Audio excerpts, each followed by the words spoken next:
An economic bombshell basically just went off in the United States, and it shows just how bad the American economy is right now. So these are the annual benchmark revisions. So these are the non-farm payrolls, not to get into too much of the weeds, but basically the Bureau of Labor Statistics has now revised these numbers that the Biden administration told us about. And it turns out 818,000 jobs that the Biden-Harris White House claimed that they created do not exist.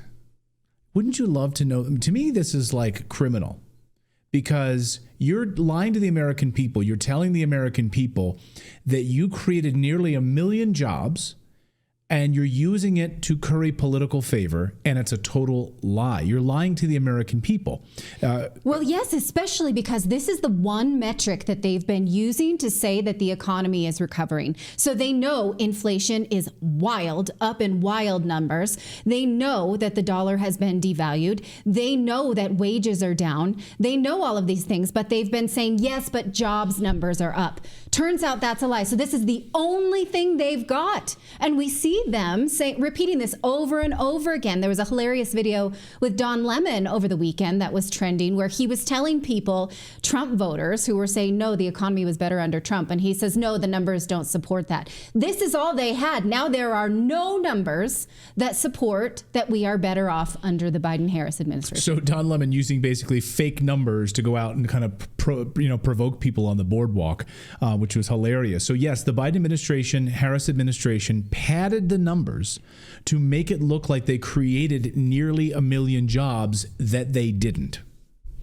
This is a huge revision down, 818,000 fewer jobs. This is basically the government's overstated the amount of people in the workforce. And even when you look under this, manufacturing was down 115,000 people. So this is a revision down, a significant revision down, the largest in 15 years that we've seen. And it basically says that the government has now overstated the amount of people who are working in this workforce. It shows weakness in the job markets over the past year that we didn't realize was there, but now we know is there. So again, 818,000 overall jobs down, manufacturing down 115,000 in this. And if you just wrote construction down 45,000. So these numbers are huge numbers in revisions down. So those are jobs that existed at this time last year, and they don't exist this year. So at this time last year, 800,000 people more had jobs, and they don't now. We've already exposed how they lied about the crime rates, how the Biden administration lied about the crime rates, and they hid the real FBI crime data.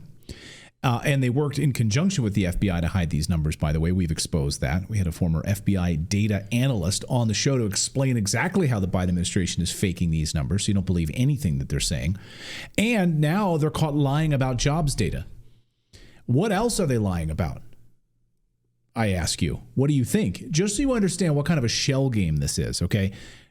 Almost all of the jobs that were added were government jobs, and they were indirectly paid for by taxpayers. In other words, government-funded jobs, not real jobs, government jobs. Just take a look at this. As E.J. Antoni points out, more than half the jobs added in the last year were either in government or paid for by tax dollars. Like when the government gives a grant to a hospital, which then uses that money to hire a nurse, it's essentially an indirect hire by the government. Look at this: healthcare, government, leisure, hospitality, construction. So more than half of them were government jobs or paid for indirectly by taxpayers. Again, what a shell game. So 2 weeks ago, though, I have a question for Jerome Powell, because he's in Jackson Hole, Wyoming right now. Of course, they're having their big Fed kind of private meeting right now. And they're planning on slashing interest rates in September, right? So did Powell know these data points 2 weeks ago when he said this about the labor market, or is he lying? Watch. Overall, a broad set of indicators suggest that conditions in the labor market have returned to about where they stood on the eve of the pandemic. Strong, but not overheated. So did he have that data? Was he lying to us? Did he have bad data like the rest of us? I mean, this is the largest revision of labor numbers in 15 years, folks. So also the average monthly jobs increase in the past year was just revised lower as well. 31% from 218,000 down to 150,000. This is a new payroll change number. Take a look at this on your screen here. It looks like the Italian flag.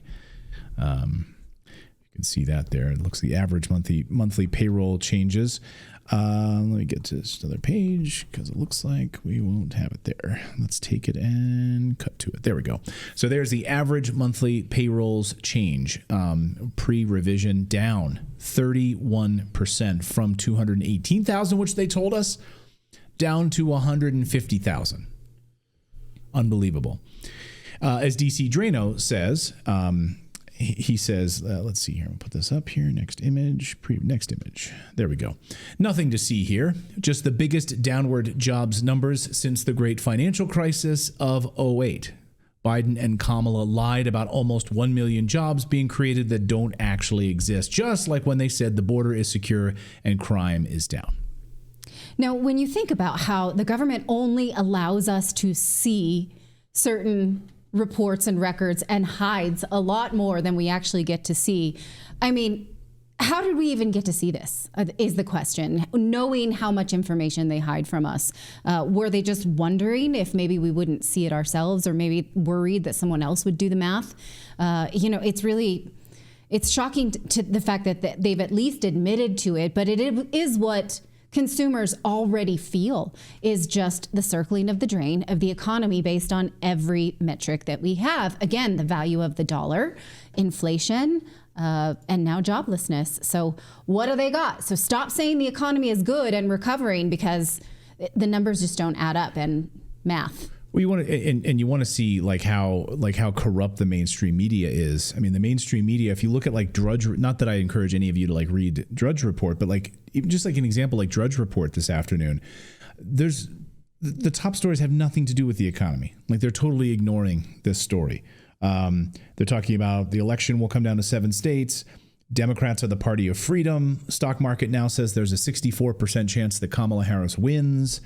Tonight, Bill Clinton's big return to the stage at the DNC, Michelle Obama. There's nothing on the top stories about this major economic story, which shows the largest revision in 15 years, which is a major kick in the pants to the labor market, which we've been talking about here.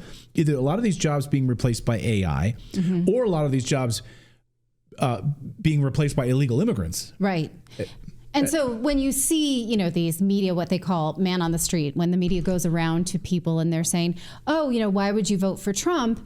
And then they're being told, oh, because the economy was better under Trump and my finances were better. The media is telling them, no, actually, that's not true. You have a short-term memory.